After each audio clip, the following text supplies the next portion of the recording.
do what I can. Man, I'm getting hungry.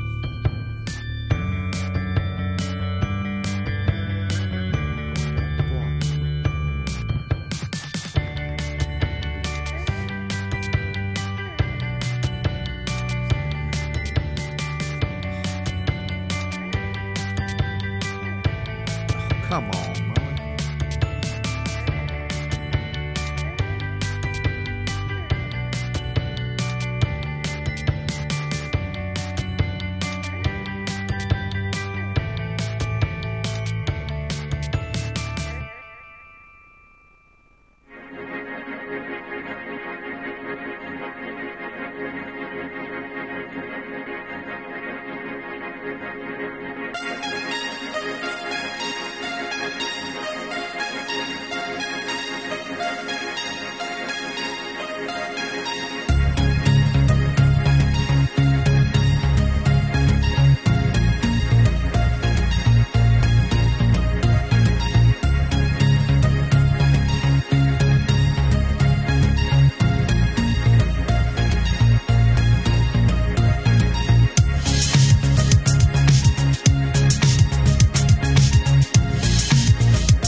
You can support the Technology Show when you shop at Amazon.com. Become a friend of the show by starting your shopping at thetechnologyshow.com/shop.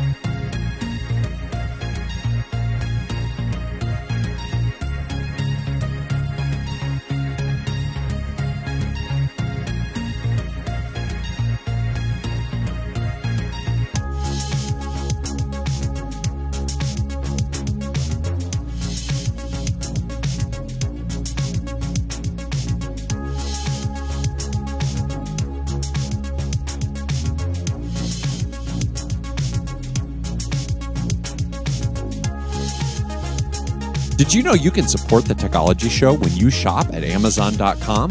Become a friend of the show by starting your shopping at thetechnologyshow.com/shop.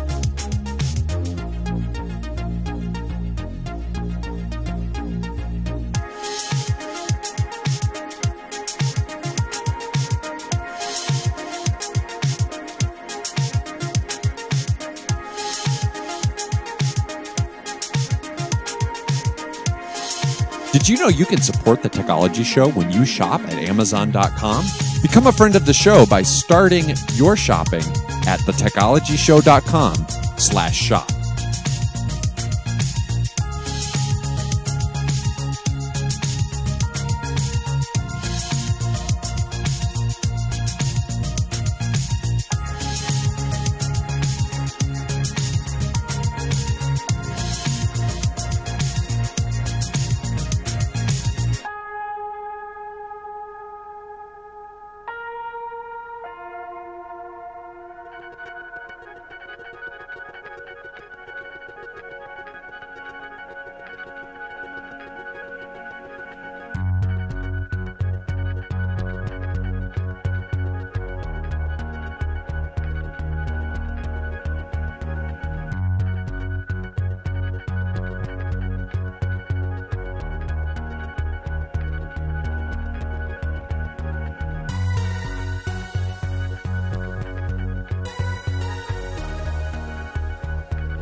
Did you know you can support the Technology Show when you shop at Amazon.com? Become a friend of the show by starting your shopping at thetechnologyshow.com/shop.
Did you know you can support the Technology Show when you shop at Amazon.com? Become a friend of the show by starting your shopping at thetechnologyshow.com/shop.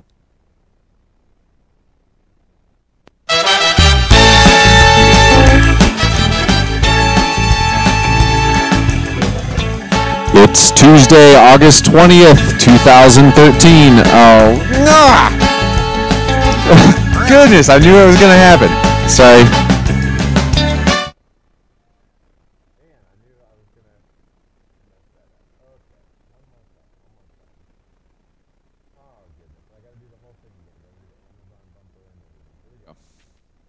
Did you know you can support the Technology Show when you shop at Amazon.com? Become a friend of the show by starting your shopping at thetechnologyshow.com/shop.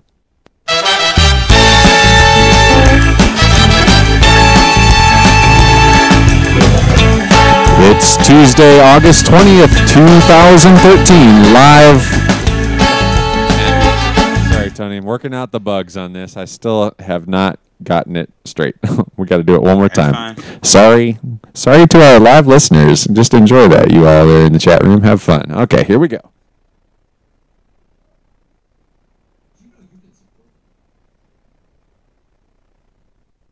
Did you know you can support the Technology Show when you shop at Amazon.com? Become a friend of the show by starting your shopping at thetechnologyshow.com/shop.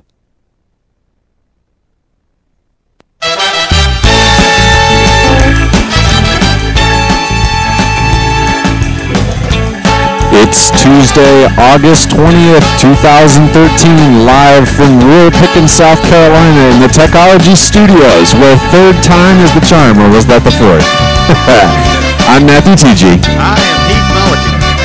And I'm Tony Casey. Welcome to the Technology Show, weekly podcast featuring technology, theology, and everything in between. This is episode.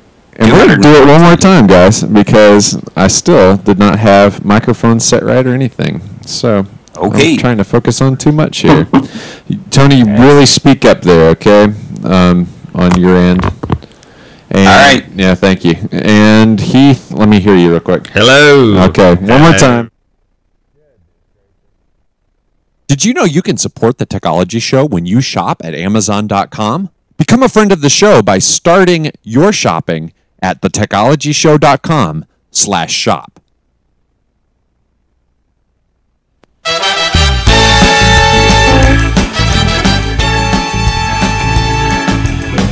It's Tuesday, August 20th, 2013, live from rural Pickens, South Carolina in the Technology Studios. Now the fifth time is the charm. I'm Matthew TG. I'm Heath Mulligan. And I'm Tony Casey. Welcome to the Technology Show, weekly podcast featuring technology, theology, and everything in between. This is episode 214. How do we do there, TG? Did we make it through that time? We finally got it. 214. So, as everybody noticed, we added a bumper. If you were live, you couldn't not notice because you saw it like 12 times just now.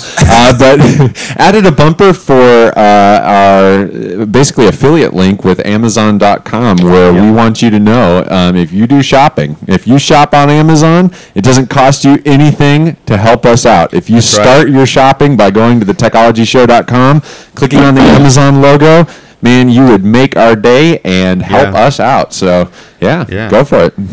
Hey, absolutely. Speaking of links out there and helping people out, we want to give a shout out right now to the new official Twitter account of the Wesleyan Church. It's check this out, at Wesleyan Church. You didn't see that one coming, did you? You didn't see that coming, did you? So it's at Wesleyan Church, and here's what you need to do. They are giving away not one, not two, but 3 authentic John Wesley bobbleheads. So if you go to Facebook, go to the Wesleyan Church page, and right there you can enter as often as you like. They use Punch Tab, which is what we use on the Technology Show for our contest, but you want to follow them on Twitter. I want to enter. I've entered, and I want to win one of those bobbleheads. But we want to give a shout out to all our friends at the Wesleyan Church, and Hey, I wonder if Susanna Wesley ever had the dream that her son one day would have a bobblehead doll. Her heart is strangely warmed right now.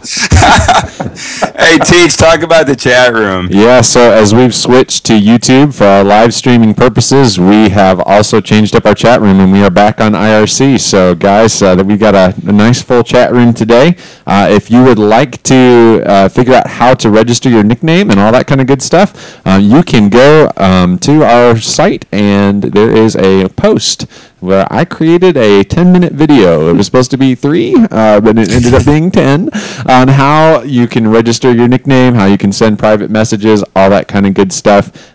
So there's that, and we thank our live listeners. You guys make the show a whole lot more fun. I got to admit it. It's way more fun having these guys here than it is doing it just the few of us. So Yes. Yeah, big thanks to you, Teach, for doing that. I think it's very informative, and you can get as technical with the chat room as you want to. Matthew explains everything. Also, big thanks to, we had 2 responses this week, one from Paul Tillman, the other from Jeremy Gertis. We're going to wait towards the end of the show to read an email and then play a voicemail.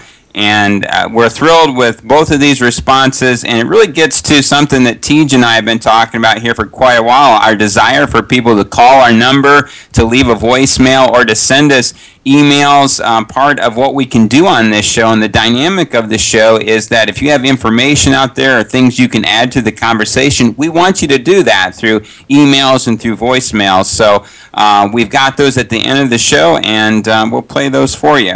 Right now, we want to introduce to you Dr. David Higle. Dave is Director of the Clergy Development and Education and Clergy Development at the Wesleyan World Headquarters. He spent most of his ministry career in higher education at Kingswood University, where he was Dean of Christian Formation and also Professor of Bible and Theology, an academic dean at Somerset Christian College in New Jersey, now Pillar College. He's also served as both pastor in United Methodist and Wesleyan congregations. He graduated from Houghton College, Asbury Theological Seminary, Princeton Theological Seminary, and Walden University, where he earned his Ph.D. in spirituality and higher education. He's married to Jane, a librarian and archivist for the Wesleyan Church, and together they have one daughter, Carolyn, who resides in Toronto, Canada. Dave, welcome to the show. Hey, thanks, guys. Thank you. Good to be here. You know, some time ago, I contacted Kerry Kind, it's probably been a year ago now, and told him that I wanted to do a podcast on clergy care. And so what he did is he was very informative, and he just passed the buck really quick and said, hey, I think there's a guy, his name is David Higle. I think he's the one you want to talk to. I know that this is an area of interest for him, and I actually got an opportunity to meet you back in June, and this clearly is something that you have paid attention to, and it is an area of interest and passion for you. So let's start out this way. First, let's talk about studies and statistics, what might be out there, or maybe what's not out there. Give us kind of the lay of the land there. And then once you've addressed that, maybe talk about your own anecdotal experiences and even your hunches. And right now, let's just talk about attrition in the ministry. And what do we know? And you know, again, what are some of your hunches as far as this is concerned? Yeah, sure. Well, first of all, as far as studies go, there's all kinds of studies that are out there, and we're sort of trying to sort through and focus on the ones that have as much empirical kind of basis to them as much as possible. And it's sometimes hard to determine the methodologies and so on to make sure that they're really reliable and measuring what they're seeking to measure. But I've heard, when I came into this position, broad ranges of attrition rates, anywhere from 50 to 80%, of pastoral attrition within the first 5 years. And even here in the office, we refer to that as like a 5-year kill box, is kind of the way Russ kind of refers to it. Okay. And that there is something to that, for sure, that those first few years are very critical years. As far as numbers are concerned, the other thing is about this, we don't really quite know how those numbers may compare to other vocations. And I think that's another thing to sort of keep in mind. And as one district superintendent said to me, it may not be a bad thing to have an attrition rate there of a certain amount because Right. maybe not everybody is necessarily called. And I think that gets back to some prior questions that we maybe need to investigate a little bit more closely. But I'll just kind of open it up with those few comments there, that there are wide-ranging statistics, and we don't really have any specific statistics, to my knowledge, on the Wesleyan Church, our own clergy. And I'll maybe expand on that a little bit later, too, because we'd like to change that. So do you know just if there's any generational difference when it comes to longevity in ministry? As far as like younger people, is there tendency with younger pastors to leave? Is that different than with older pastors? Like, what are the trends? Is there a different trend now? Is that what you're kind of thinking? Yeah. I mean, like, is there more attrition now than say 30 or 40 years ago? I mean, just to kind of throw out an example. His name escapes me.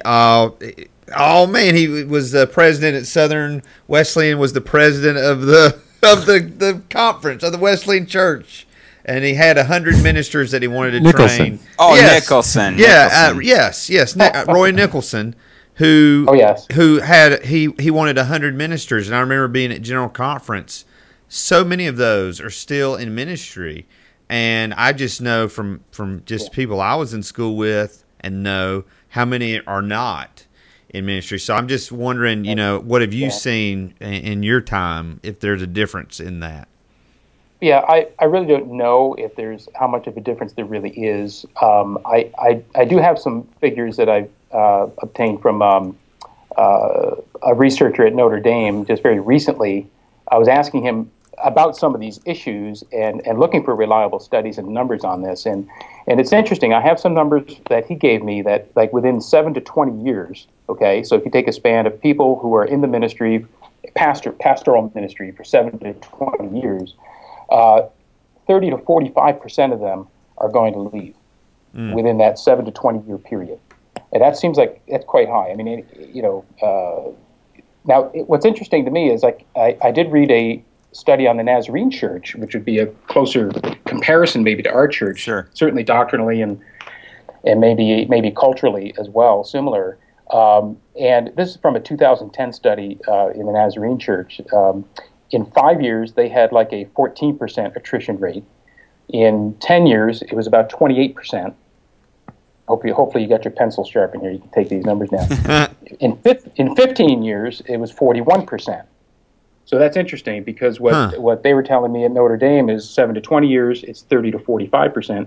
And in the Nazarene Church, at 15 years, it's 41% of attrition. And, of course, there's a lot of different reasons for the attrition rate being, kind of as high as that. Dave, let me just ask you to... Yeah, Dave, let me ask you to kind of just shoot from the hip here real quick. So just your own, your own gut level feeling here, your own hunches. Do you think that the Wesleyans would probably be close to those numbers? Well, I mean, there's no reason to think they wouldn't be. I know when I was teaching at Kingswood for a number of years and serving on the District Board of Ministerial Standing also,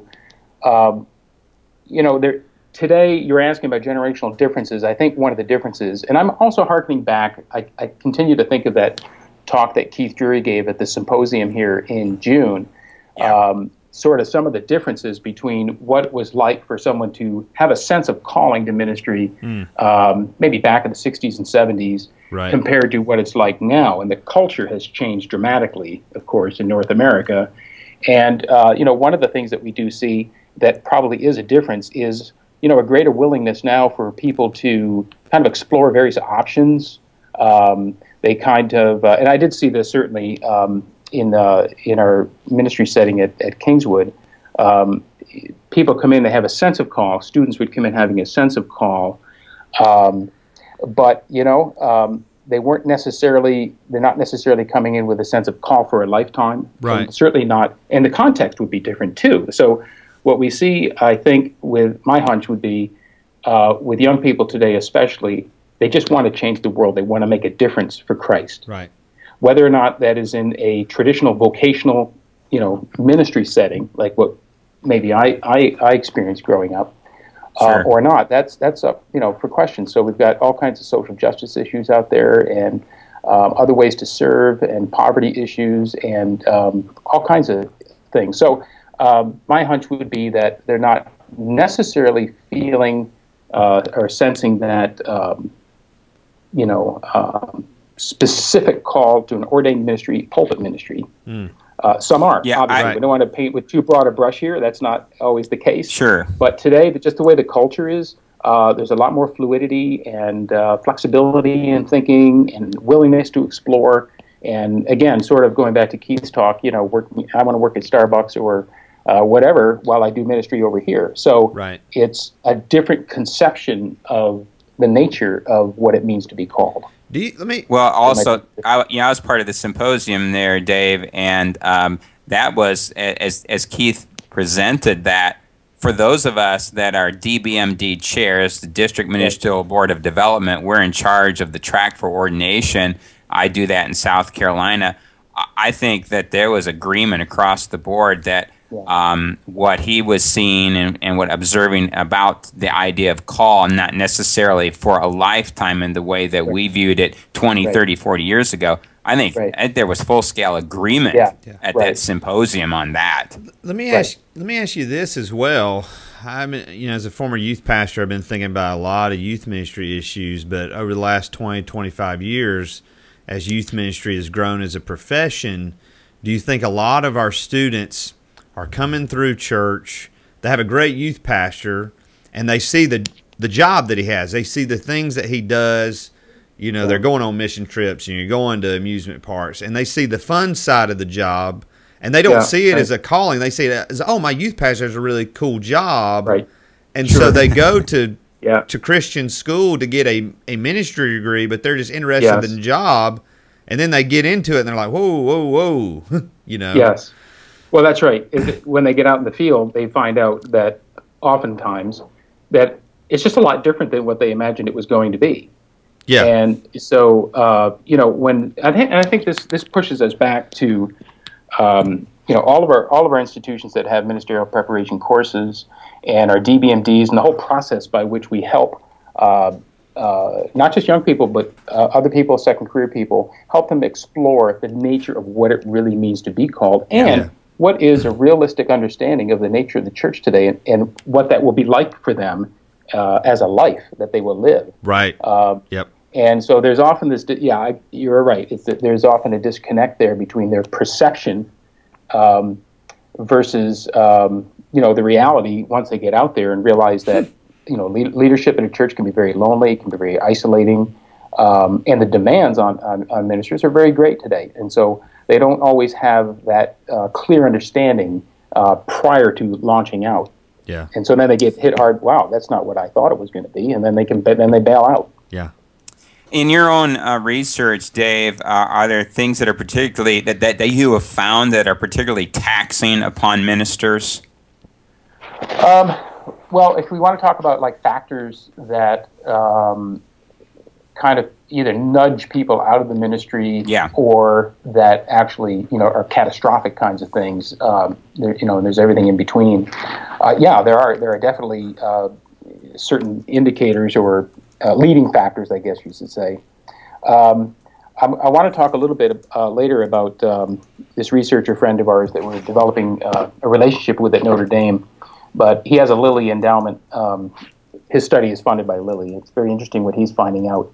He feels that one of the must-haves for pastors just starting out this first 2 to 5 year period really is a strong relationship with the people in their church. They need to have this strong relational connection, a positive relationship, I guess, with the church. I mean, if you start out in any kind of tension or disconnect, or that, say, the expectations of the pastor coming in are different from what the congregation is expecting, I mean, that sets you up for a lot of tension right away.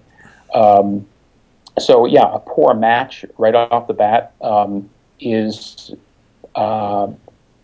very unlikely that, especially if they are in an associate's position, I think even more so than a solo pastorate position, they are more likely to bail out. I think that are kind of common that we would all study up to. You know, isolation, just the sense of being cut off, just not having any other pastor friends with whom they can just talk with and maybe have some fun with. Just that connection is really super important.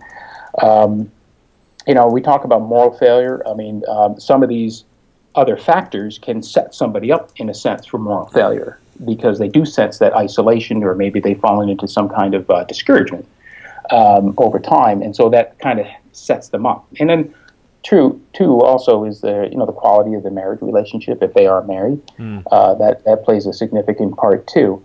But really, two of the positive factors that have to do with success really is having that real sense of call. I mean, a bona fide sense of this is what God has really called me to do. And what they found out in the studies is that if a person has that really bona fide sense of call, and that's kind of really deeply intrinsic, that can help them through the thick and the thin. And then the other thing has to do with that positive relationship with the congregation, which also then implies that you've got to have some skill in conflict management too, right? So one of the factors that can really discourage a young pastor is getting in conflict. They're not always going to like those ideas. And so it's the people skills and the ability to relate and to know when to push, when to pull back, basically having that kind of wisdom. So those are some of the factors that can lead. Dave, let me step in. Let me step in here real quick, Dave, because you talked about conflict management. I can't tell you how many times on this show, in the midst of an interview like this, we will get into this issue. And one of the things that I hear repeatedly, and I would throw myself right into this in terms of my experience in the ministry, I don't know anyone that starts out in their pastorate, whether that be a senior pastor or associate position, who feels at all even remotely qualified to begin to handle conflict management. Right. Yeah. I mean, I think true. What's the answer to that? Where do we start with that?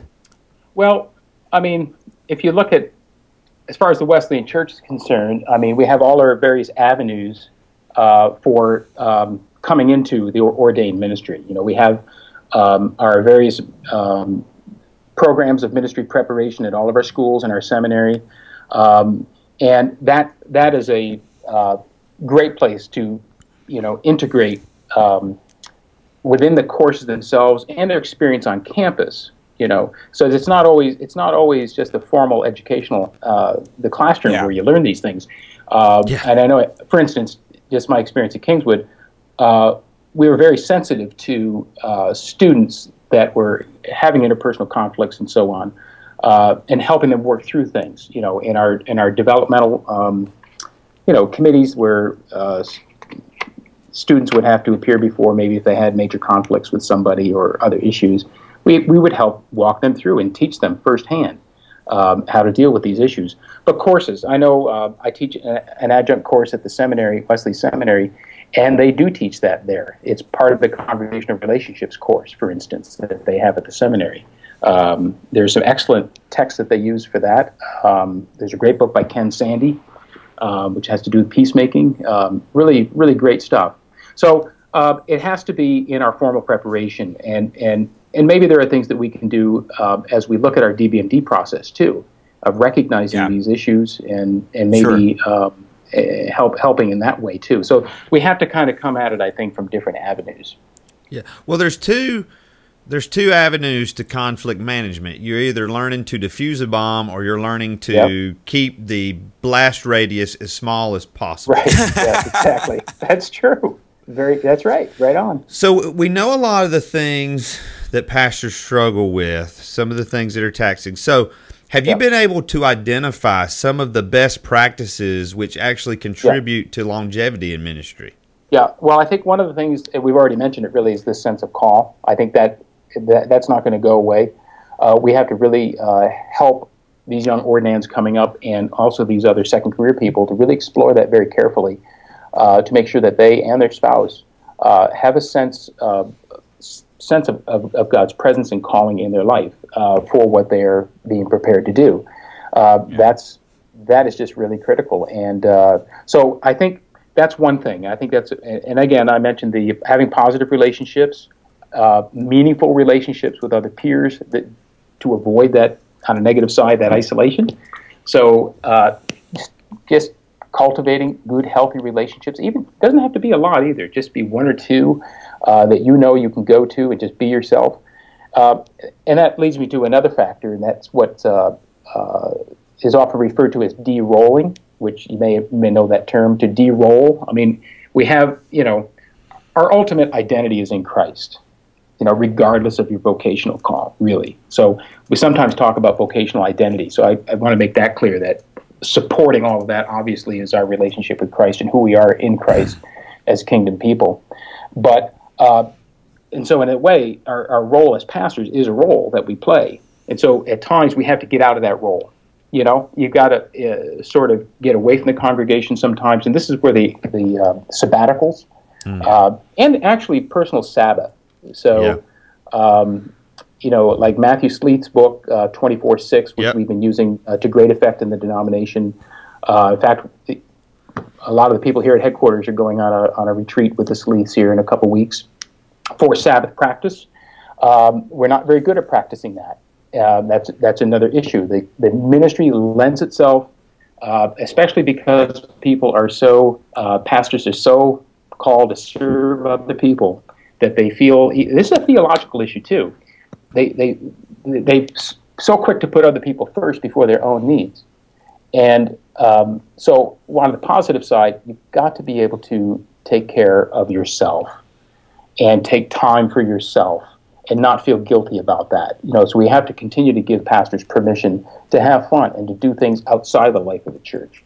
Cultivate hobbies and to go places and do things. And so to practice Sabbath, that one day a week at least where you're just doing nothing, and that is so important.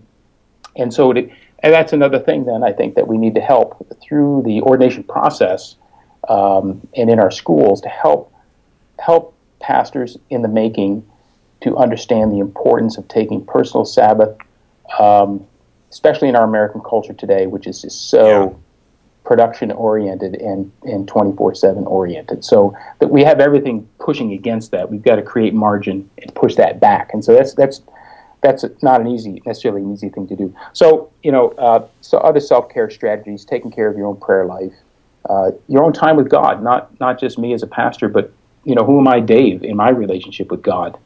So I'm not always reading my Bible just so I can have something to share with my congregation, but right. So I'm constantly getting out of that role, and I know there's others that feel it is important to bring that to the pulpit, and I think there is an appropriate way to do that. I think Lenny Lucetti at IWU talks about that, the spiritual life of the pastor coming right into the pulpit, and there's a lot of that I really like. But there is a place for just de-rolling and just so those are some of the factors I think that can help a pastor to thrive a little better. So there's lots of positive things that we can do to take care of ourselves. Hey, I know that you personally and those at headquarters are really excited right now. You mentioned a little bit about this study at Notre Dame, the Lilly Foundation, and it looks like we're getting just a solid line in that. Just take a moment to talk about that, and then maybe just go right into, we also have a conference that's coming up called the Flourishing in Pastoral Ministry. So talk about both those things. Yeah, okay, great. Yeah, I'd be really happy to do that. In April, a few of us here in the building went down to a meeting down at Lilly. Lilly has been sponsoring grants. Lilly Endowment has been sponsoring grants for pastors, and especially pastors in Indiana. And Russ and I attended a seminar by a scholar at Notre Dame named Matthew Bloom. And just to kind of make a long story short, he has a grant from Lilly Endowment to study flourishing in ministry, and that's actually the name of his study program, is Flourishing in Ministry. And I think if you did a Google search on that, you could find his website. And so he was talking about these positive factors instead of talking about the negative, which is what in some ways we've done a fair amount today. We are really going to be stressing the positives.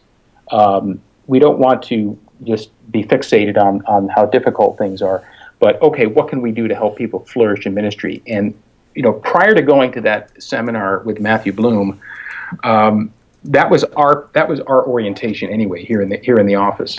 And when we heard Matthew speak and present his preliminary findings of flourishing in ministry, we wow, we got to get together with this guy. So we invited him down to our office. We had about a 2-hour meeting, and it was like kindred spirits. I mean, and his wife is a Methodist minister, so he's coming out of a kind of a Wesleyan tradition, understands that. And he has a large national study that he's doing that involves several seminaries, but also several denominations, including the Nazarene Church. So we asked if we could be participants with him. He's looking for other participants in this longitudinal study, which he wants to bring out to about 10 years, if possible, if he can continue to get the grant money for it, on flourishing in ministry. So where it stands now, I just had a conversation with him yesterday about this. Russ and I will be meeting with him hopefully within the next 2 weeks, and it'll be a way we'll figure out a way for, I'm not sure how he's going to set this up, but we want our pastors to be part of that study. And the other thing that we're really excited about is that through working with Dr. Bloom, we hope to get our own statistics on our own pastors, our own denomination. So we think that would be really helpful, because once we get some of that information, then we can share that with all of the entities, all our schools, our DBMD process, and maybe speak to some of the issues we were addressing earlier. So we're really excited about that. Now, the other thing is, unbeknownst to us about Matthew Bloom and the fact that he calls his study Flourishing in Ministry, we have an initiative that we started right now with Indiana Wesleyan University, the graduate school, the graduate counseling program, and the seminary, Wesley Seminary, and we're calling it. It's a clergy care conference. It's called Flourishing in Pastoral Ministry. So it's very similar to Bloom's, what he calls his, but it was totally independent. And this is October 11th, and it will be held. Actually, the location of it will be at College Church, adjacent to the campus. It so happens that we scheduled this on the same day as Grandparents' Day, and apparently there's a lot of grandparents up there. They're taking up all the space. So we will be there at College Church, and the keynote speaker there is Everett Worthington Jr. from Virginia Commonwealth University. He's a Christian and a strong Christian and a psychologist. Writes a lot about forgiveness, and he'll be giving 2 keynote addresses. We also have several other presenters. Matthew Bloom will be there from Notre Dame presenting. He now has the latest findings of the first phase of his research. He'll be presenting those findings. We also have Virginia Holman, who's the head of pastoral counseling at Asbury Theological Seminary. Nice. She will be presenting a seminar. Tony Headley also is down there at Asbury. Tony's got by the way, just a plug in for Tony, he's got a couple of excellent books out on, one is called, I think, Reframing Your Ministry, and he's all about clergy care. And so Tony's a great guy. He'll be presenting. And we've got a couple of our own as well. I think we have, trying to think there, at Houghton College, we have Michael Jordan, who's their new dean of the chapel. What? Who will be presenting. What? You're kidding. Wow, he's busy. Yes, he's actually going to speak about Henry Nouwen and John Newhouse, I think, and the fragility, the nature of fragility, and then the flip side, the polar side of that, which Newhouse taught him, but sort of the kind of has to do with the attitude and the approach of a pastor in ministry, resilience.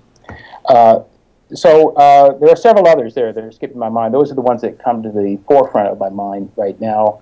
And I think we have 15 or so presenters actually for the day. Wow. Yeah, it's a great lineup of people. Colorado Christian University, there's one of their deans there who's going to be presenting. Also, there's a gentleman from the Alban Institute who is going to be presenting. And the Alban Institute is an excellent resource for pastors, all kinds of studies and things and resources that they have for pastors. So, so that's October 11th, and you can find that registration site by going to our site here at ENCD. Go to Indiana Wesleyan University, the graduate school. You can find it there as well. And we're hoping to get a good crowd out for that day. And this will be the first one, so we feel like we're off to a good start. Yeah. So one of the questions in the chat room has to do with the pastoral health study by the United Methodist Church done out of Duke. Are you? We have a viewer who's in school at Duke now. I didn't know if you were familiar with that study. Yep. I have it. I've read parts of it. Not a whole lot to comment on. I know that they are doing a study there with a couple of thousand, I think, United Methodist pastors. Mm-hmm. So I am aware of that study. Like I say, I couldn't tell you a whole lot about it as far as the details of it. But what we do know is that these issues cut across theological lines. That it doesn't really matter whether you're United Methodist or whether you're Church of Christ or Lutheran. The issues of clergy attrition, the factors that are nudging or forcing people out of ministry, the cultural forces that are at work, cut across theological lines. Yeah. So we want to pay attention to these studies. They're doing there's some great work going on out there. You mentioned the book 24/6, which is on my bookshelf on my next wave of reading. What are some other resources you would recommend to our listeners? And talk a little bit. You talked about sabbaticals. Talk about maybe some retreat centers that would be available for Wesleyan pastors. Oh, I'm glad you mentioned that. On our website, we have the beginnings of a more substantial set of resources for pastors. So if you go to education and clergy development, I think over on the right hand, and by the way, that's all going to be changing over the denominational web pages under Radical Transformation, and we're really excited about that too. Amen. Finally, it's getting sanctified. I love it. At last. They're doing a great job down there, and I'm just really excited about what they're going to be rolling out here. But if you go to our website, our divisional website, you will see some resources for clergy under emotional, spiritual, some intellectual, and there's like 5 categories, physical. And we have a number of retreat sites that are listed there under both emotional and the spiritual. And some of these retreat sites have counseling available for pastors. Some of them are just purely, getaway kinds of things. And but there's 2 that I'd just like to highlight just briefly here. One has to do with Hepzibah Ministries. If you know C.K. Chitty, we met with him a number of months ago, and they have worked it out. They have several apartments on their campus down there in Macon, Georgia, and they're available to pastors at very, very reasonable rates. And that's a kind of a setting where you could bring your family. And if you wanted to have some kind of counseling, obviously it wouldn't be long-term, but if you just needed to talk to someone, they have counselors that are available. We think of them often in terms of children's ministry, but really they have a lot going for them to address the whole family. So they are making their resources available for our pastors, and you can visit them on their website. We also have that listed on our website also. And then there's another one that I'm very excited about called the Potter's Place, which some of you, I don't know if Tony, if you're familiar with that, which is adjacent to Southern Wesleyan University. Yeah. It's Don and Shannon Shop. Yeah. Oh. So we actually had established a good relationship with them, and the good news there, this is pretty exciting, is that for pastors, there's no charge there for pastors. You can go there to their retreat center, and this is really significant because there are many pastors that just simply cannot afford to get away. Right. It's a big issue for a lot of pastors, and that whole issue of finances is one that we didn't really touch on today. Right. But that is, according to our own district superintendents, I'll squeeze this in here too. According to our district superintendents, the survey that we did with our DSs, 3 out of the top 5 issues that they think that the pastors are struggling with that are causing stress for pastors have to do with finances. Yeah. Personal finances, health finances, and church finances. Yeah. And so, anyway, I just put that in there, and that's something that there are a number of people. They got the wheels turning on that. We are looking at that, trying to figure out ways to help with that. But at any rate, the Potter's Place, they have a great website. It's thepottersplace.net. If you want to go there and take a look. And the other amazing thing about that, they have such a passion for helping people in ministry. They have the means, endowment of some type, to cover for meals also. So actually, it's the lodging and the food is covered for pastors. Wow. And they just have on the phone. If you talk to them, they just have a real caring spirit about them, and it just seems like a great place. I have not visited there. Russ Gonzalez has been there, and he thought it was just great. And I've spoken with Todd Voss about it, who's the president at SWU, and you can see his little endorsement on our webpage about it. So it has his. It's a beautiful place out there. Yeah, great. So you've been there? Yeah. Oh yeah. That's where they do their religion division retreat, and it's just a really cool deal. Yeah. So we just want pastors to know that there are some places that are available, and there are others too. We got a bunch of them listed on our website there. All right. Well, very good, Dave. Hey, listen, if we have listeners out there that would like to get in contact with you personally, where can they find you? Well, you can. I think the best thing is just to send me an email, or you can call me on my phone. I mean, you can visit our website and kind of get into our department there. But my email address is Higle, HIGLED, @wesleyan.org. And my phone number is 317. I got to think about it. 774-3906. Don't ask me to say that again. I won't get it right. All right. Well, Dave, thanks so much. Thanks so much for taking time out of a busy schedule. Absolutely. Yeah. Okay, great. Well, thanks, guys. Nice to meet you, and I enjoyed it very much. God bless you. All right, blessings on you. Yeah, awesome. You too. Thanks. Okay. Right. So, Heath, I didn't know about this Potter's Clay. So you've actually been out there? Well, Tony, we weren't really supposed to let you know about it. But, the shops have some property right there off the campus of Southern Wesleyan. It's just out in the woods, and it is just a beautiful, beautiful place. It's near the new ropes course that Southern is putting together. Okay. There's a picnic shelter out there, little apartments. I mean, it is specifically designed as a minister's retreat, and it is awesome. I mean, it is just got all these. Well, especially if they're letting ministers come out there free. I mean, this is something that we need to get word out, like not just for our district, but I mean, just across our denomination. Yeah, right now, they're just getting started. It's been up about a year, but it's one of the best kept secrets in the denomination right now. A lot of the folks in the chat room say, like, if your district or an adjacent district has a campground, to definitely just check with district campgrounds, because a lot of places will let you come retreat up there too for them. Yeah, so. I know for our Table Rock, if you're a minister in our district, you can go up to Table Rock. I forget what the rules say, but like 2-3 times a year without charge. You can just hang out there. So that's great. All right, well, let's get on to our download of the week. Download of the week. All righty. So our download of the week is probably one you've heard of, but one that we are recommending. It's Flickr. They have a website where you can upload your pictures. I just played the song again. So go ahead. You can upload the pictures. Yes.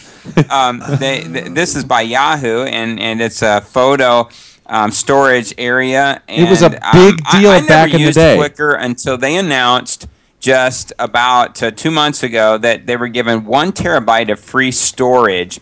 And so I started uploading my pictures to Flickr, and every picture I upload, I tag it. So if every person that's in the picture, I put their name.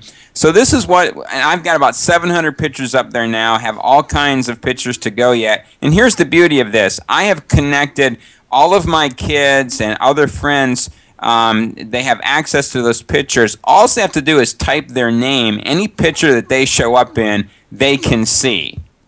And they have iPhone or iOS. They have Android apps. I mean, they're on every platform. I know, Tej, you use Flickr as well, don't you? Yeah, used to use it big time back in the day. Back when you used to have to buy premium accounts to get like over so much storage. This has nothing to do with picking your nose. Then, is what you're saying? No. Flickr has nothing. No, thank you, Heath. All right. I just want to make sure. Not sure what that was. Okay. No, but yeah, when I became interested again once they said the 1 terabyte. I mean, you can't. You're gonna really work hard to fill up a terabyte of photos unless you're shooting raw and do it. I mean, it's gonna take you some time to get there. So definitely an advantage or a resource to take advantage of. Yeah. So highly recommend that. All right, let's push forward here. Time for They Said It. Read my lips. I'm going to say this again. I've never taken steroids or HGH. I took the initiative in creating the internet. The Macintosh, of all the machines I've ever seen, is the only one that meets that standard. I'm not a crook. If you know what you're doing here, slide out. And the most sinful city in America is St. Louis! Yay! Dr. Ben Witherington, citing the results of Randy Nelson's comprehensive index based on the 7 deadly sins used to determine the most sinful cities in America. After St. Louis comes Orlando, Minneapolis, Pittsburgh, and rounding out the top 5, Milwaukee. Oh, my home state. Yes. Source, Pathos. I'm really sick of people casually using the word autistic as an insult. It's so hurtful when it's spat out as a slur. A parent who has been quoted in a myth-busting guide which challenges negative attitudes about children with disabilities.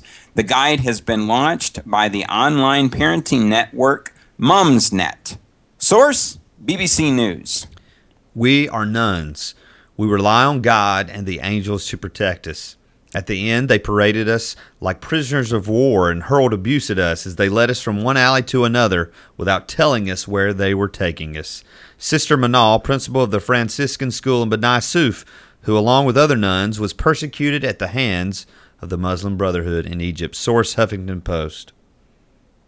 The ability to switch between tasks and assess information with minimal effort, a gift of contemporary gadgets, can mask the cognitive costs of redirecting attention and actually processing information to achieve understanding.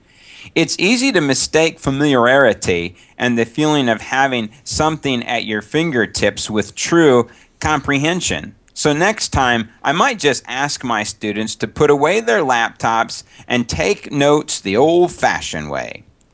Tiana Lombrazzo, an associate professor of psychology at UC Berkeley, articulating the negative impact of multitasking upon cognitive processing and retention. Source, NPR. All right, so let's jump up to the top story here. You sent this to me, Heath. I kind of cringed at first. Yeah. Thank you. Yeah, you're going to get in trouble when you're trying to grade all these cities and what's the most sinful city. But it was a very scientific poll. They went on a lot of FBI statistics. They went on obesity. They went on. So studying like the 7 deadly sins, huh? Yeah. I mean, so they did all of that, and they used different, categories. Amount of divorce lawyers in town. I don't know if they went by divorce lawyer. I think they went by divorce rate. I think they. Yeah, these are all, as Matthew pointed out, they're all based on the 7 deadly sins. Yep. This guy who came up with this whole thing, Randy Nelson, this comprehensive index he came up with, he's a realtor. Yeah. And he was just trying to find out what are the attractive places where you want to raise your family and things of that nature. And he based this whole thing on the 7 deadly sins. And who knows? And so, like, Orlando scored really high in greed because it's such a, tourist trap or whatever. And I can't remember what St. I think St. Louis was just great or bad across the board. And there you see some of the other words. And Milwaukee, yeah. So I think Milwaukee, that was high in obesity, and there was a couple other things. So I was like, okay. Yeah, well, I think Milwaukee was high in alcoholism as well. It was. I don't know which category that went under. Gluttony. Well, I mean, that would be, the obesity, but yeah. Yeah, well, it's like the beer capital of the United States. So. Right. All right. I'm interested in this second story, and we put a link there to Mumsnet, and I like this story because you have parents who are really coming together to talk about how they're tired of kids with disabilities being marginalized, as if what our goal is in parenting is to produce the perfect child. And so they're going to take a very conservative view of this. They would be pro-life and disturbed at statistics like 90% of all ultrasounds that show that the child has Down syndrome, those babies are aborted. Right. They're concerned that things like autism, you heard this one parent, acting as though it's the end of the world, and yet there are very effective ways of teaching and helping kids with autism. It's also a support network, and so one of the reasons I wanted to bring this up today is, maybe you, one of our listeners, you have someone who fits in these categories. This is just a community of parents who are getting together to support one another. Yeah. And be there for one another and raising their children who have special needs. I just read a story. I don't think I sent it to you, Tony, but a lady who had an autistic child, one of her neighbors that she didn't know, just dropped her a letter, and it basically was addressed to the lady who lives at this address. And it essentially said, you should put your child out of its misery because it's autistic. Wow. And it's never going to be good. And basically this letter was kind of building the case for euthanizing the autistic child. But I didn't read the entire article, but it was disgusting to say the least. Go ahead. Well, I was just going to say, so let's talk about the positive side of this. Again, these are parents who are they're getting together and they're networking to talk about best practices and ways that they can help and support one another. And so whenever we come across a resource like that, we just like to get it out there and hope that maybe, even if it's one listener, if this is something that interests you and can help you, then the Lord bless you with that. In Egypt, I feel so nervous about talking about Egypt. We, in the United States, from a political point of view, we've been so definitive of what needs to happen in Egypt. And I'm just coming to the point where, we cannot, here in America, decide what that country needs. The unrest is appalling. The murders that we've seen, or the deaths we've seen, are appalling.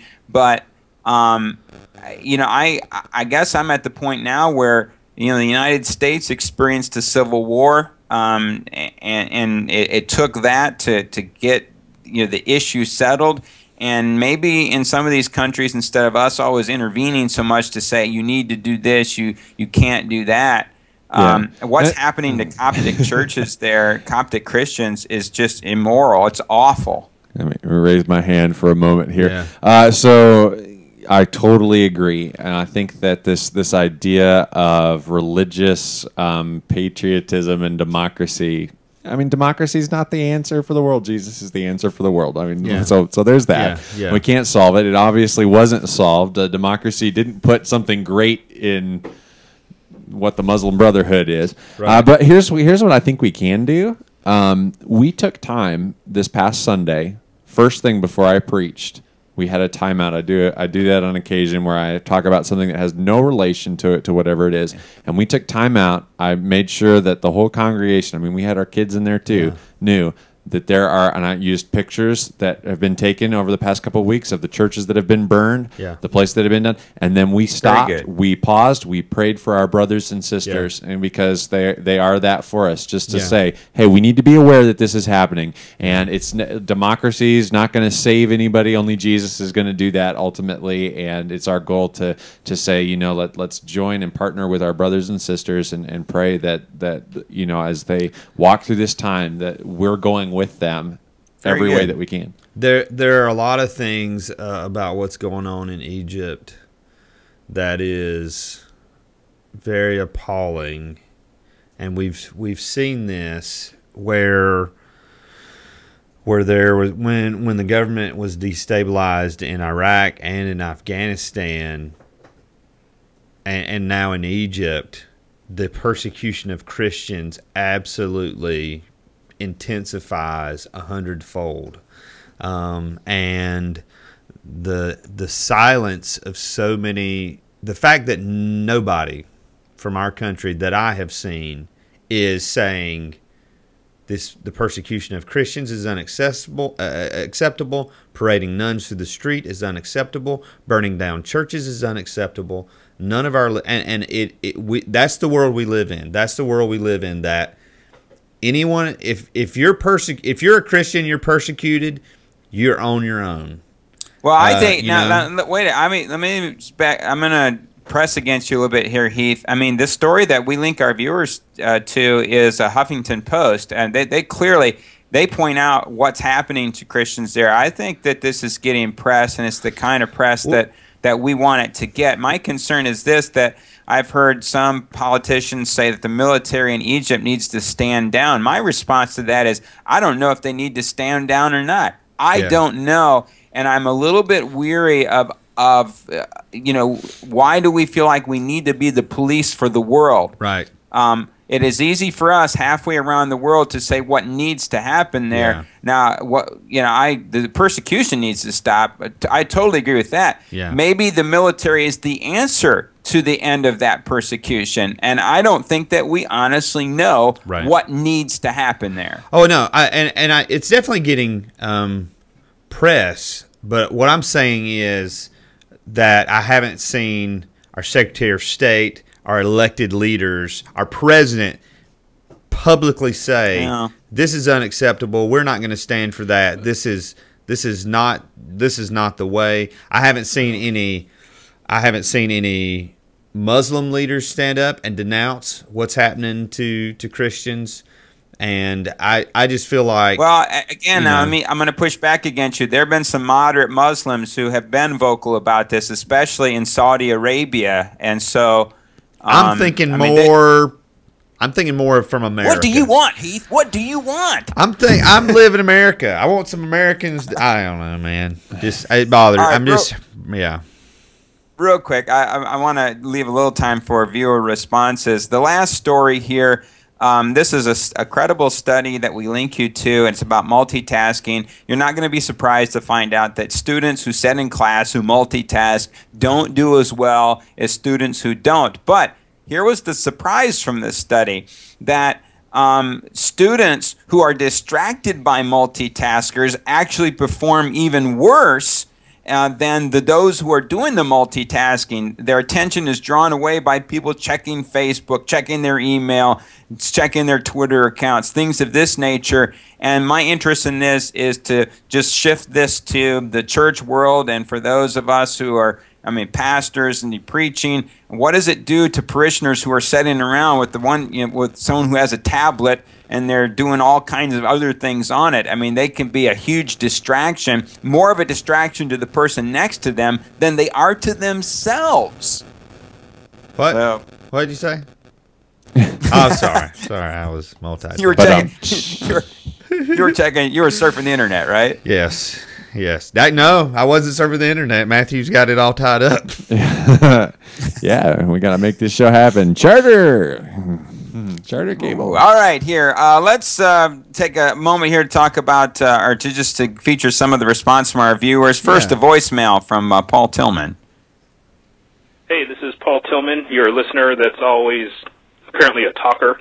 I just watched your episode with Jessica Harris, and I wanted to chime in on the crisis pregnancy centers.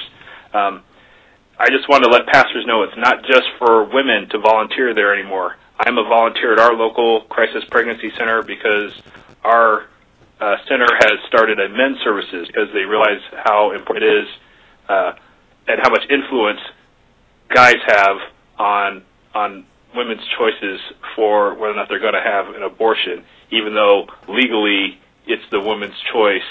It takes two people to make a baby, and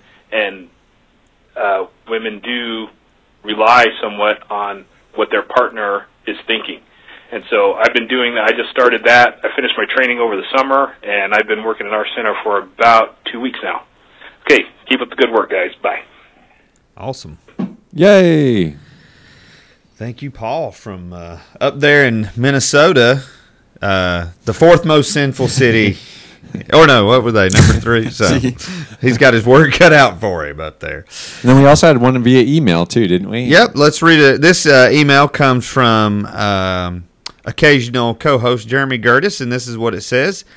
Hey, you guys do a great job talking about adoption on the show. It's something Christians need to consider, especially if we want to legitimately resist abortion.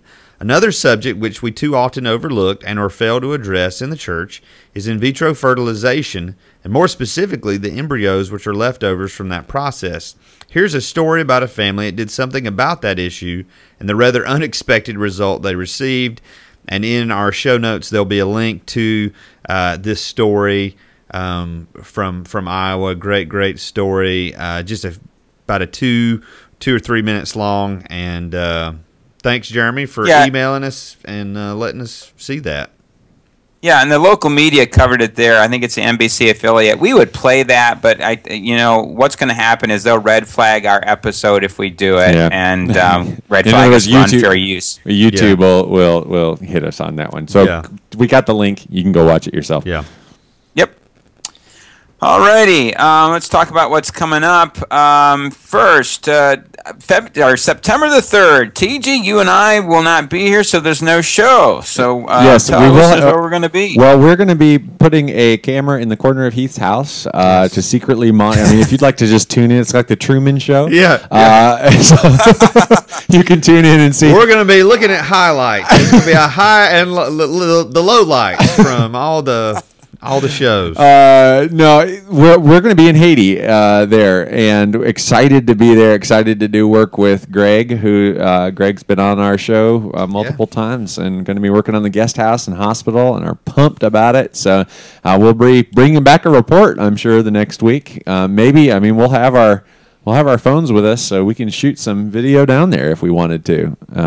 Bring some stuff back from that. But yeah, looking forward to that. Yeah, so mark your calendars. No show September the 3rd. On September the 10th, Chad McCullum is going to be with us. He is now with Global Partners. Last time we had him on the show, he was pastoring. He had planted a church up in West Michigan. So I'm going to talk about what his responsibilities there at Global Partners now.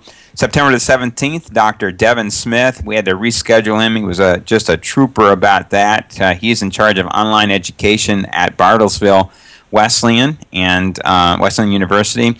Also, Heath, we're going to bring in studio and pre-record Dave Beaver. For those who may not know who he is, tell a little bit about him. Dave Beaver is a church planner and leader in Ohio. He's actually right now in the process of kind of doing some interim work at different churches. As pastors are leaving, he kind of comes in and is that in-between person. But last year, Dave participated in an MMA fight to raise money for the orphanage featured in Machine Gun Preacher. And he's going to be in studio with us. He's going to be down here speaking at Spiritual Emphasis at Southern Wesleyan, and just a great, fun guy to be around, and looking forward to having him. This is going to be Heath's kind of show right here. Right. Oh, yeah. Oh, that is, man. Also, I'm in contact with Mark Batterson's administrative assistant, and we're working out that interview. We've got a lot of possible dates out there. So really, I was hoping that by this week we would have that one nailed down, but that's coming. And then we have a lot of other really good interviews that are in the pipeline now. Once we get the Batterson interview down for sure, which date that's going to be, then we'll be able to announce some of our others. Yeah, and the reason we're trying, his new book comes out. It's called All In. It comes out September the 24th. So make sure you go ahead and pre-order that at thetechnologyshow.com/shop. Yeah. You can pre-order that, and you can help the show out. You're skipping ahead. I got a little text right there. That's right. Again, just as a reminder, you can support the show when you do your Amazon shopping by starting at our website. If you go to thetechnologyshow.com/shop or just our website and click on the Amazon link, it'll look just like Amazon, and it is Amazon. But what happens is there's this little kickback that we'll get off every purchase that you make. It is. But listen, over the past year, like I had some churches that were buying stuff for Wi-Fi at the church, things like that, and I use the affiliate link for there. And I mean, it's not a ton, but I've got $75 for the next time we need to upgrade. That goes to buying one of our webcams, one of our cameras, so it does help. And the more you use it, it's just a great way to be of help to us. Yeah. Yeah. And did you know, Heath, where can our listeners find you on the internet? HeathMullican.com. I am Heath Mullican everywhere. Yeah. And I'm Matthew TG, only in Liberty, South Carolina. When I leave there, I am known as Ernest. You can find me at AKC64 at Twitter and at Facebook. If you want to do further research on any of the stories we covered today, you can head over to our website at thetechnologyshow.com. If you want to contact us like Jeremy and Paul did, send your emails to thetechnologyshow at gmail.com, or better yet, do what Paul did. Call us at 3049 Theology. Yes. That's 304-986-5649. Leave us a message. We may even play your comments on the air. As always, thanks for joining us, everybody. Goodbye. Goodbye. Later.